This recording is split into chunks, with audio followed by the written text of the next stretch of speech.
তাহলে এই যে 70টা তালা মারলো, আমার এত বড় ক্ষমতা, আমি তো তালাটা মারবো সেই 20 সালের 2 ফেব্রুয়ারি সকালে নগর ভবনে। এই মানি না নির্বাচন, মানি না, মেয়র মানি না। উনি তালাটা দেবে তো 20 সালে। 20 সালে কি ঢাকা শহরের কোনো দোকানে তালা ছিল না? কোনো দোকানে তালা ছিল না বলে কিনতে পারে নাই, তাই মারতে পারে নাই। এই তো 4 বছর ঢাকা শহরে কোনো তালা ছিল না দোকানে, তাই উনি মারতে পারে নাই। ইউনূস সরকার এসে ঢাকা শহরে তালার ব্যবসা শুরু করেছে, তারপরে তালা আইছে দোকানে দোকানে, তাই উনি সেই তালা কিনে তাই মারিছে। 28 মার্চ উনি তালা মারিছে। একটা সরকারি অফিসে তালা মারে ফাইজলামি কথা না? কত বড় বেয়াদব। আচ্ছা, তারপরে নির্বাচন গেল, উনি মামলা করলো 1 মাস পরে ট্রাইব্যুনালে। মামলা করলো কি, যে এই নির্বাচন মারি না, ভুয়া ভোট হয়েছে, মানি না, এই কয়ে নির্বাচন বাতিল করা হোক। নির্বাচন বাতিলের মামলা করে মামলা হলো। মামলা হওয়ার পরে আর কোনো খোঁজ খবর নেয় না। নিয়ম হলো নির্বাচনী মামলা 180 দিন মানে 6 মাসের ভিতর নিষ্পত্তি করতে হয়। নিষ্পত্তি করে দেবে কোর্ট, যে রেজাল্টই দিক। কোনো খোঁজ না, কোনোদিন হাজিরা দেয় নাই, ওই মামলা কোনোদিন তোলেও নাই বিচারের জন্য, কোনো কিছুই না। যেই তাপস 4.5 বছর মেয়রগিরি করে চলে গেছে, ওই 4.5 বছর ওনার মুরদনেই একটা তালা মারার পিঠির চামড়া তুলে ফেলে দিত তখন তাপস। 2018 সালের নির্বাচনে যে কারচুপি তারা বলে বা আমরাও দেখছি, 2018 সালে বিএনপি নির্বাচনে যাওয়ার পরে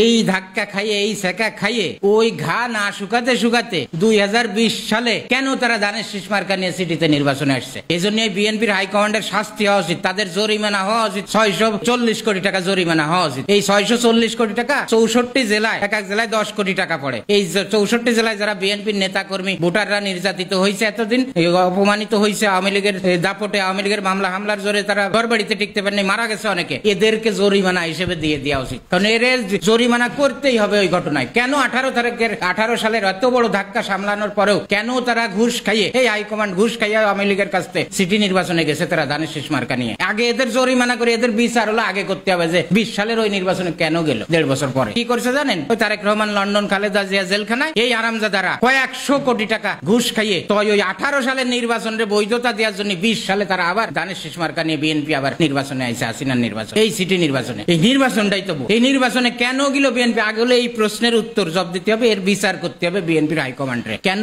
তারা 20 সালে এই সিটিতে নির্বাচনে গেছে? 18 সালের ঘটনার কয়দিন পরে আবার তারা ঘুষ খাইয়ে, শেখ হাসিনা খুব কৌশলে টাকা পয়সা ধরাই দিয়ে নেতাকে এই নির্বাচনে নিয়ে আইছে যাতে 18টা ঢাকে যায়। এই হলো নির্বাচন হয়েছিল। তারপরে নির্বাচন শোনেন, নির্বাচন হলো ফেব্রুয়ারি মাসের 1 তারিখে 2020 সালে নির্বাচন হলো। নির্বাচনে কি হয়েছে? 2 সিটিতেই মনে করেন আপনার বাড়ির কাছে 10টা সেন্টার, 10টা সেন্টারে এই ইশরাক 100% ভোট পাইছে, অন্য কোন দল নীল, সব আর সবাই নীল। আবার দেখা গেল 20টা সেন্টারে একটা না ভোট পাইছে তাপস, অন্য কোন সব দল নীল। ওই সব দলে কি ওই সব দলের কমিটিও ছিল না, তারাও 2-1টা ভোট দেয় নাই। এটা কেন করছে? মানুষ ভোট দিতে গেছিল না। না যাওয়ার পরে রিটার্নিং অফিসার কমিশনের, নির্বাচন কমিশনের সাথে যোগাযোগ করে এক সেটে ভোট দিয়েছে অফিসাররা। ভোট দিয়ে এখন দেখছে ভোট তো একজনের সব দেওয়া যাবে না, সারা সিটি ব্যালেন্স ঠিক করতে যাইয়ে ঠিক ওরে ওইভাবে সব ভোট দিয়েছে, সেই জায়গায় আওয়ামী লীগ একটা ভোটও পায়নি। এই করে নির্বাচন করে ওরে 3.5 লক্ষ ভোট দেখালো, আর ওরে দেখালো 6 লক্ষ ভোট তাপসরে দিয়ে নির্বাচনে জয় পরাজয় হইল। ভালো কথা, আমি নির্বাচন মানি না। ওই দিন আমি 11টার সময় ইশরাক বলিছে নির্বাচনের দিন নির্বাচন বর্জন করলাম। আমার সব এজেন্ট মারিয়ে ধরে খেদাই দিয়েছে, ভোট কেন্দ্রে লোকজন নাই, নির্বাচন বর্জন। উনি বর্জন করলো।